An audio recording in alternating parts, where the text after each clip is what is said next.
Welcome to 2023. Hey, Matt. Hey, Matt. What's up? So, I guess we have a big announcement to make. We are renaming this podcast. It's now going to be called Making Remote Work. Let's talk a little bit about that. What's up with that, Ryan? Well, we needed something that more reflected our focus. I mean, we've always been about helping people, let's say, navigate the new normal of work, which has been changing drastically over the last 10 years. Of course, COVID poured a ton of gasoline on that fire. But our focus really now is on helping enable people to prepare for the remote workday specifically. That's where we're seeing the greatest challenges in the new normal of work, is that effectively most people have not had enough experience or time to develop a set of skills to really do it very well. And also I think about the old podcast name. It's so weird to say that it's old already. Way Too Busy really reflected more of, let's say, the problem statement. It's very, very difficult to thrive in a world where we're constantly being bombarded by information, where our work world has become more unstructured and ambiguous, and our lives and the rest of our work have been integrated. And it's become very, very challenging to deal with. And I think Way Too Busy sums up the way that we all feel. But really, now that we start thinking about the fact that, a billion people work outside of an office at least a day a week, AKA working remotely, that we really want to start talking more about the solution, about things that we're seeing in terms of how to make that scenario work for everybody, how to help people to craft a remote workday that works for them personally, that works for their employer, that works for their colleagues, their team, that works for everybody that's in and around their lives. And so I think that making remote work really reflects where we're headed in terms of thinking more about the solution to the problem, not just focusing on the problem. So we put it out on LinkedIn. We put a few different titles out there that we thought would work, and the people voted. And it's Make Remote Work Work. And unlike Elon, we abide by the polls. So that's what it will be. All right. Making Remote Work. All right. So let's do a bit of housekeeping for listeners. If you already subscribed to the Way Too Busy podcast, you shouldn't have to do anything.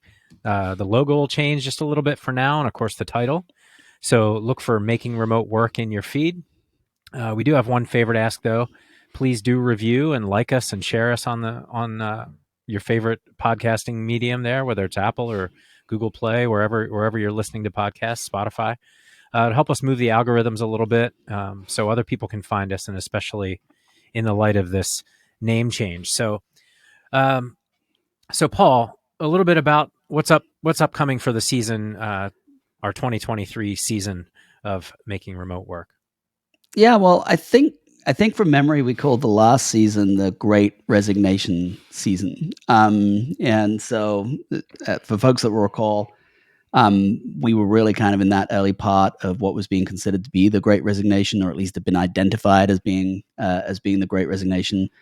I think we all learned a lot from that period, what it actually meant, the underlying reasons that were behind it. I think that this season is really more centered around the reality of remote and hybrid work settings. I think one of the things that has really frustrated us at BillionMinds around this whole conversation around remote and hybrid has been that it's been very black and white, right? It's been on the one side of the equation, you've had all the people that love remote work and all the people that love hybrid work.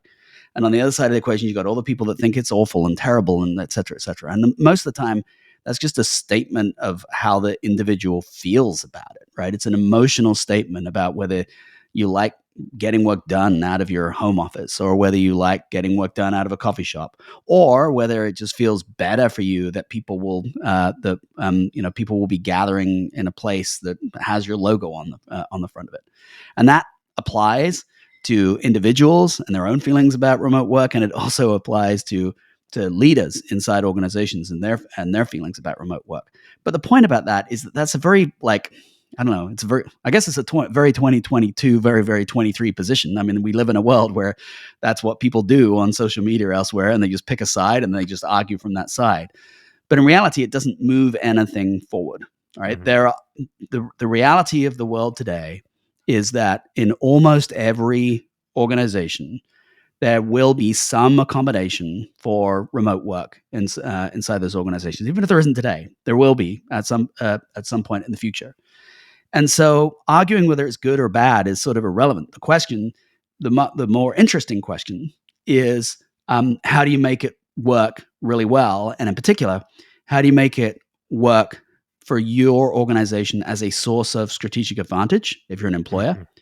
And if you're an employee, how do you make it work well for you so that you can grow yourself as an individual, grow your career, and all of that kind of stuff, right? Mm-hmm. So if people are listening to this podcast who believe that remote work is just a fad and will go away, and if we look in 2 years' time that there will not be anybody working remotely and everybody will be pulled back into the office and the world will be a better place for it.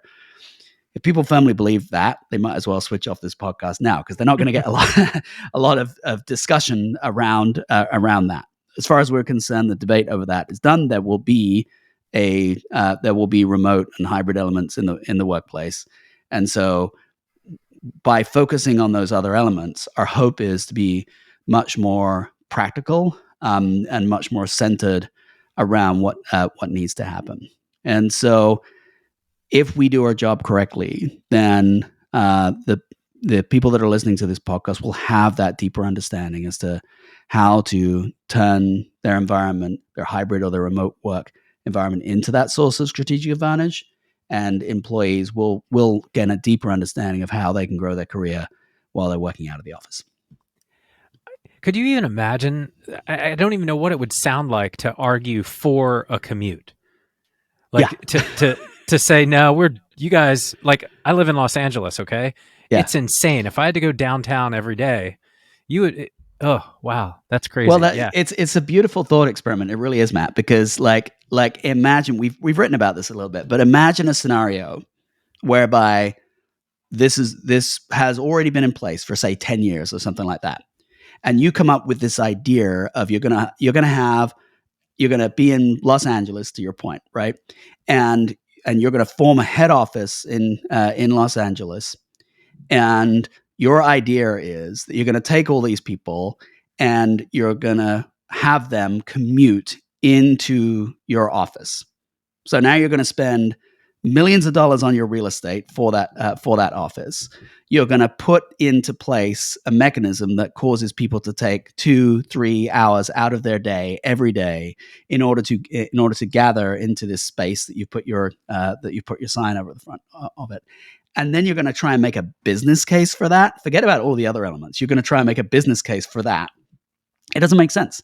And this is why some organizations that have already flipped, right, that have already gone in that direction and are now trying to effectively remake the business case to bring people back in, that's a difficult thing to do. So if you're ever in that kind of argument, ever in that situation, no matter what it is, whether it's remote work or whether it's anything else, if you're ever in the situation whereby it's tough to make a business case for doing the thing that you're supposed to be doing, it's possible you're actually on the wrong side of the argument associated with this. So anyway, it's like I say, we're not gonna convince folks that firmly believe that it's that everything must be 100% back in office, and so that's why we're not going to focus on it in this season. Yeah, without a holodeck or like the beaming places, it really is impractical to like expect. I mean, yeah, it's great to be in the office together and all that stuff, but like it's so crazy to get there. So anyway, you mentioned remote work and hybrid work. So is this going to be about both? Like, where are you gearing this? Yes. Well, it's kind of the problem. Terms are part of the problem here, and it's just that everybody's got their own. And really, what we're talking about is the distributed workforce. I think the challenge that we face, because look, we don't like the term remote work, not really, because it doesn't really accurately describe the situation. The most accurate description is a distributed workforce, people that work in different times and different spaces. And so that's great. That It's we too like long of a title for a podcast. yeah, it's great that we like a term, but that doesn't really matter, because what our job is to help the billions of people now that are working in that. And if they self-describe their scenario as remote, then that's the way that's essentially the lexicon that we need to subscribe to.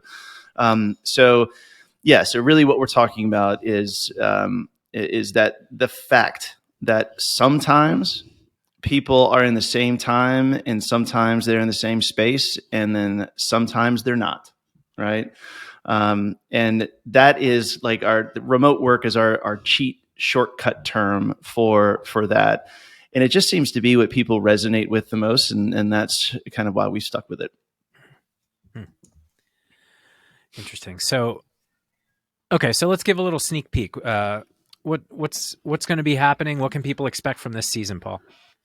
Yeah, well, it's going to be overall, I would say, pretty similar in terms of our structure of the episodes. So, folks that have been listening to the old podcast, the Way Too Busy podcast, for some time, will know that we tend to fluctuate a little bit between discussions between us as a team, and those discussions are really generally centered around something maybe that's happened in the news around remote work, or just something that we some kind of like real insights that we've developed from our work inside BillionMinds. And we'll continue with those, and those will be those every so often we'll be dropping those as we see fit.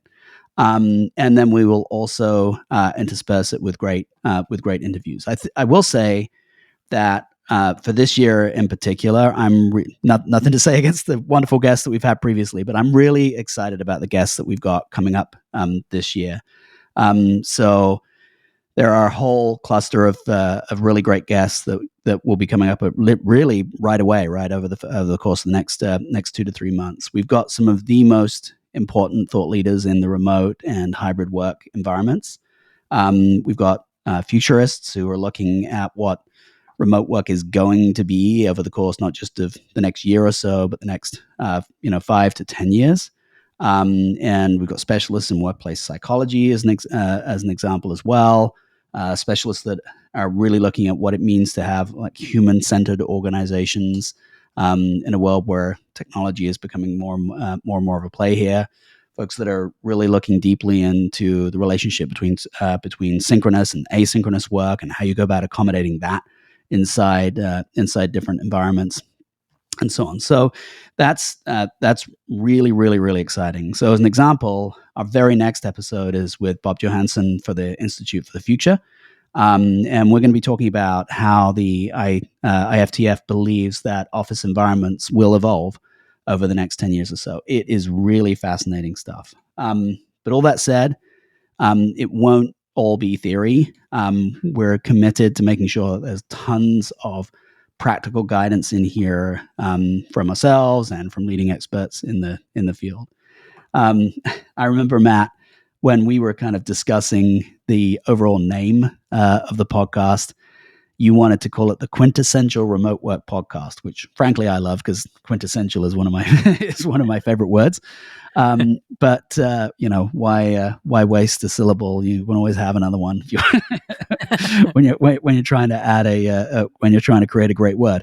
But anyway, we're not called the Quintessential Remote Work Podcast, but we certainly want to be that. So if you are if you are an employee or an employer, and remote work forms, an important part of the identity of your organization, or an important part of your identity as an employee, then we should be the podcast that you're choosing to listen to. And of course, we want and thrive off regular feedback from our listeners to let us know if we're making the mark on that. And if we're not, then let us know that too. Also, as I say, we've got a great roster of guests coming up, but we are always looking for new, interesting voices as well. So who else is out there that we're not speaking to that you think we should be speaking to about this topic? So that also, I think, would be a very interesting question, and people should definitely provide their feedback in terms of guest ideas as well. Paul, quintessential made it from your lexicon into one of the options, but literal didn't. And that's your other favorite, most used word. So I'm surprised you didn't come up with like literally the best podcast on the planet. Or how about literally the quintessential remote Yeah, I work was podcast? thinking about that too. Yeah.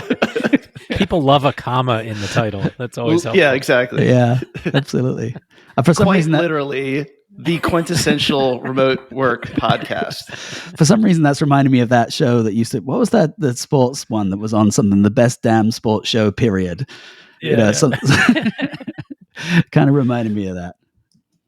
Oh man! All right, guys. Well, frankly, I can't wait. I mean, I'm looking forward to this season quite a bit, and it's crazy that this is the third season, and they are years, right? So we had the whole first year figuring it out, personal effectiveness, and then last year's with the Great Resignation, and now it's like we have our arms around it, and we're gonna help more than even you guys thought you could in the beginning, is because all this research has really paid off, and so I'm really looking forward to this season. So quick reminder for everybody to please rate the podcast, review us, and share us. Let us know. You should be able to hear us on any of the podcasting platforms.